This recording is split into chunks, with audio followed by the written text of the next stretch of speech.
Take a good, long look at Las Vegas in the year 2025. If you're picturing the city you remember, the one from movies, postcards, and your own wild memories, you need to adjust the image in your mind, because that Las Vegas is gone. What stands in its place looks familiar, but it feels like a ghost. Vegas in 2025 looks nothing like the city you remember. The Strip, that iconic river of light and sound, feels strangely, unnervingly quiet. It's not because the world fell out of love with the fantasy of this place, the desire for escape, for a roll of the dice against fate. That's as human as ever. No, the silence you feel isn't an accident of changing tastes. It's a design. The quiet is here because the casinos, the corporate giants who own this kingdom of neon, decided who they actually wanted to show up. They've rolled out a new kind of velvet rope, one that's invisible to the naked eye but is as real and as rigid as any physical barrier. It's a rope woven from data, algorithms, and a cold, hard new business philosophy. Remember the monumental crowds? That electric, almost frantic buzz of thousands upon thousands of people all chasing a dream, a jackpot, or just a story to tell back home? That was the lifeblood of this city. It was the spectacle. That energy, that human static, has thinned out, leaving behind gaping pockets of silence where there was once a constant, deafening roar of excitement. The symphony has been replaced by a low, sterile hum. The vibrant chaos has been meticulously engineered into a quiet, orderly, and profoundly lonely experience. And don't mistake this for a temporary lull. This isn't just a slow Tuesday in the middle of July or an off-season dip that will rebound in the fall. What we are witnessing is a deliberate, fundamental shift in the city's very DNA. It's a strategic pivot, a conscious uncoupling from the identity that made Las Vegas a global phenomenon. The endless, magnificent sea of faces from every walk of life, every corner of the globe that once defined Las Vegas has receded. That beautiful, messy, democratic mix of humanity has been filtered out, replaced by a more curated, less chaotic, and infinitely more exclusive atmosphere. The city has traded its vibrant, unpredictable soul for a polished, predictable, and profitable veneer. The city that built its empire on the promise of a wild, uninhibited escape for everyone now feels like an exclusive club with a velvet rope you didn't even see being put up. It's a club where the price of admission isn't just a plane ticket and a hotel reservation anymore. The new cover charge is your net worth, your spending habits, your very value as a consumer, all calculated before you even step foot on the property. The grand spectacles are still here, of course. The lights are still blinding, the architecture is still breathtaking, and the fountains still perform their majestic watery ballet on schedule. But when you walk the Strip today, when you stand and watch that water dance for a nearly empty plaza, you can't escape the chilling feeling that something is profoundly, fundamentally off. The show is playing to an empty house. The energy is different. It's more subdued, more controlled, and far less democratic. The air, once thick with the scent of cheap beer, perfume, and possibility, now feels thin and sanitized. The raw human pulse of the old Vegas has flatlined. For decades, this city sold one simple, intoxicating, and powerful dream: that anyone, for a single weekend, a single night, a single roll of the dice, could be a high roller, a VIP, a star. It was a fantasy accessible to a truck driver from Omaha just as much as a tech mogul from Silicon Valley. The blackjack table was the great equalizer. Here for a moment everyone was the same, united by the thrill of the game. But in 2025, that dream is cracking, shattering under the immense weight of a new, colder, more calculated reality. The fantasy of accessible luxury has been replaced by the stark reality of stratified access. The open invitation has been rescinded. This radical transformation wasn't a gradual organic evolution. It wasn't a response to a crisis or a shift in public demand. It was a deliberate, calculated, and top-down decision made in the hushed, climate-controlled boardrooms of the casino giants that tower over this valley. It was a choice. And here's the most shocking part. They're not even hiding it anymore.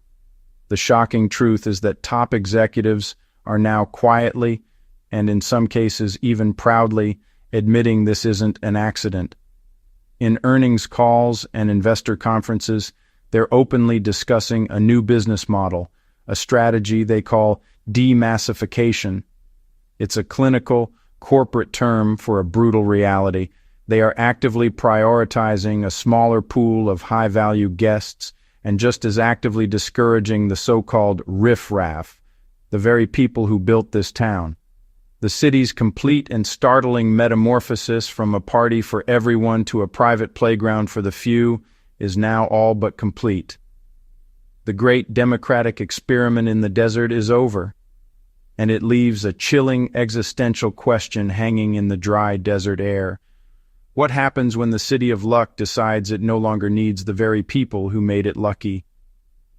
The consequences of this grand, arrogant experiment are starting to become painfully, undeniably clear. And in a twist of perfect irony, this strategy, designed to maximize profit, is costing them millions. The spreadsheets are starting to tell a story the executives didn't want to hear. The empty casino floors on a Wednesday afternoon, the vacant seats at the blackjack tables on a Friday night, the half-full celebrity chef restaurants with reservations suddenly easy to get. These are not just anecdotes. They are the visible, quantifiable symptoms of a much deeper, self-inflicted problem. They are the data points of a failed hypothesis. Las Vegas bet big, as it always does. This time, the wager was on the idea that fewer, wealthier customers could generate more profit than the masses they pushed away.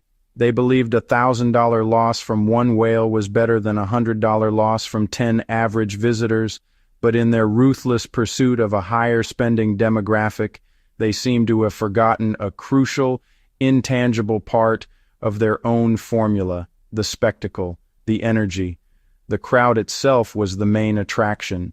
The high rollers don't want to play in an empty museum. Nobody wants to eat in a silent restaurant or watch a show for a vacant theater. The city's new strategy has created a paradox. In trying to build a more exclusive Vegas, they've made it a less desirable one for everyone, including the very whales they hope to attract. Before we go deeper into the numbers and the executive confessions that prove it, hit subscribe, because you deserve to know what's really happening behind the fading glow of the neon. When a Vegas CEO admits the strip is too crowded with riffraff, you know something's changed.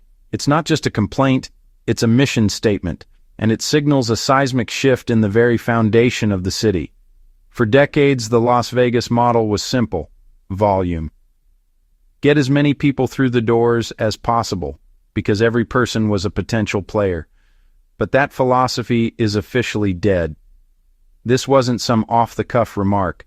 The statement made by Caesars Entertainment's CEO Tom Reeg during a surprisingly candid earnings call in late 2021 sent ripples through the industry. In the world of carefully scripted corporate communications, this was a bombshell. Reeg was speaking directly to Wall Street, reassuring investors that the company was no longer interested in the old model of chasing mass-market tourism. The goal wasn't just recovery, it was a complete reinvention aimed at boosting profit margins. He bluntly stated they were focused on weeding out the unprofitable customer. In his words, the city was crowded with people that were not spending money. He explained that the company had been deliberately cutting back on marketing and promotions aimed at the lower end of their clientele. The strategy was to intentionally reduce the number of guests who came for the cheap rooms and free drinks, but contributed little to the bottom line.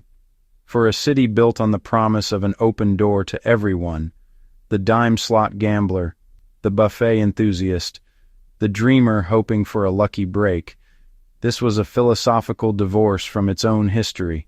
The old Vegas mythos was democratic, the new one is aristocratic. The velvet rope was no longer just for the nightclub, it was being draped across the entire Las Vegas Strip, subtly at first, then with increasing confidence. Unsurprisingly, once the biggest player on the Strip made their intentions public, the other dominoes began to fall. Shortly after, the CEO of MGM Resorts, Bill Hornbuckle, echoed the same strategy, though he wrapped it in smoother, more corporate language. There was no talk of riff-raff. Instead, the narrative was about optimization and attracting a more discerning customer. Hornbuckle explained they weren't chasing budget travelers anymore. Their focus had shifted to high-value guests. He spoke of a flight to quality, suggesting that post-pandemic consumers were demanding and willing to pay for more premium experiences. It was a masterful piece of corporate spin, framing the exact same strategy as Regis not as an exclusion of the poor, but as an elevation of the brand. The focus shifted from filling every room to maximizing revenue per available room, or RevPAR, the metric that Wall Street obsesses over. This meant targeting guests who would not only book the most expensive suites, but who saw a $1,000 dinner or a $10,000 shopping spree as a casual part of their vacation. It meant cultivating an environment where guests would spend heavily on fine dining, high-end retail, and most importantly, high-limit gaming. The ideal customer was no longer the slot-playing tourist from next door, but the international whale who wouldn't flinch at a $100,000 credit line. The message from the top was crystal clear, whether spoken bluntly or wrapped in corporate jargon. The new Las Vegas is a luxury brand, curated for a select few. And if this isn't your lifestyle, then maybe Vegas isn't for you anymore. The new Vegas doesn't want your $200 weekend, it wants your $20,000 vacation. This isn't an accidental price creep, it's a calculated pivot. The city's operators are consciously filtering their clientele, trading the high-volume, mass-market model that built the Strip for a new paradigm of high-margin exclusivity. The message is clear. If you're not a high roller, you're no longer the target demographic. The era of accessible indulgence is over, replaced by a velvet rope economy where every experience has a premium price tag. The most glaring example is the resort fee.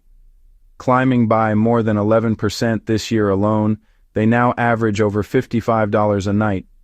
These mandatory charges, often buried until the final booking screen, are marketed as covering amenities like Wi-Fi and pool access, perks that were once complimentary, part of the basic cost of a room. Now, they're a separate, non-negotiable revenue stream that adds hundreds of dollars to a typical stay. And this isn't just a luxury tax. Even the so-called budget-friendly hotels like Excalibur and Luxor now tack on a hefty $45 in fees, often exceeding the advertised nightly room rate. Mid-tier properties like MGM Grand hover around $50, while luxury resorts like the Bellagio and Wynn push the fee to $60 or more. Add to that the now standard parking fees, which can run another $20 to $30 per day. For a visitor who just a decade ago could park for free almost anywhere on the Strip, this is a profound and unwelcome change. Your rental car becomes another subscription service you're paying for, just for the privilege of letting it sit. Let's compare average visitor budgets. In 2015, a modest $500 weekend was achievable. That covered your room, some food, and a decent gambling bankroll. In 2025, that same weekend costs closer to $1,500. Before you've even placed a bet or ordered a drink, your baseline cost for a 3-night stay, factoring in resort and parking fees alone, can easily top $250. Once you hit the casino floor, the financial pressure intensifies. The days of finding a lively $5 blackjack table are a memory. Today, you'll be hard-pressed to find a minimum bet under $25, and during peak hours, those tables often jump to $50 or $100. This shift fundamentally alters the social fabric of the casino, pricing out casual players and replacing the once raucous atmosphere with a more sterile, high-stakes tension. The empty buffets, once a symbol of Vegas's abundance, are now a metaphor for this new austerity. Where mountains of shrimp and crab legs once stood, there are now velvet ropes and darkened halls. The few that remain have transformed into gourmet dining experiences, with prices to match, severing another tie to the city's value-oriented past. The entire experience has been monetized, from paid pool reservations to digital payment kiosks at every turn. Even a simple cocktail at a casino bar can now set you back $25 to $30. Every single touchpoint of the Vegas vacation has been analyzed and optimized for maximum revenue extraction. The result is a constant, low-grade financial anxiety, a feeling that you're being nickel and dimed at a 5-star price point. The magic is being systematically replaced by the transaction. You can't sell luxury if no one's left to buy it or work it. The numbers on a corporate spreadsheet tell one story, but the faces of the city's workforce tell the one that truly matters. Dealers now find themselves shuffling cards for hours at an empty table, waiting for players who never show up. A dealer's income is heavily dependent on tips. When tables are empty, the toke box is empty. The ripple effect is devastating. With fewer guests, there are fewer rooms to clean, fewer drinks to pour, and fewer tables to serve. And the pressure is compounded by automation. The iconic Golden Gate Casino replaced some human dealers with robotic arms, a test run for phasing out the human employee. That shift is hitting dealer schools too. Interest is at a low not seen since the pandemic, as the promise of a stable career fades. Regular visitors are voting with their wallets. The backlash isn't just a trickle. We're seeing sharp drop-offs from Canadian and UK visitors, deterred by exorbitant prices. They realize they can get a far better experience elsewhere. Why spend $2,000 for a Vegas weekend when that buys an all-inclusive week in Mexico? They're trading the Strip's manufactured glitz for authentic culture, beautiful scenery, and the feeling of being valued guests. If the empty tables are a silent protest, social media is a deafening one. On Reddit, forums are filled with daily posts from frustrated locals and former loyalists. On TikTok, videos comparing the vibrant past to the ghostly present go viral. People post screenshots of their bills, circling outrageous fees with angry captions. Local, on screen. It's not the city I grew up in. Narrator, VO. Even Vegas locals are joining the chorus, lamenting what's become of their city and creating a powerful feedback loop the casinos can't ignore. Behind the glitz, the numbers tell a brutal truth. Executives point to record gaming revenues and call it a success, but it's an illusion of recovery.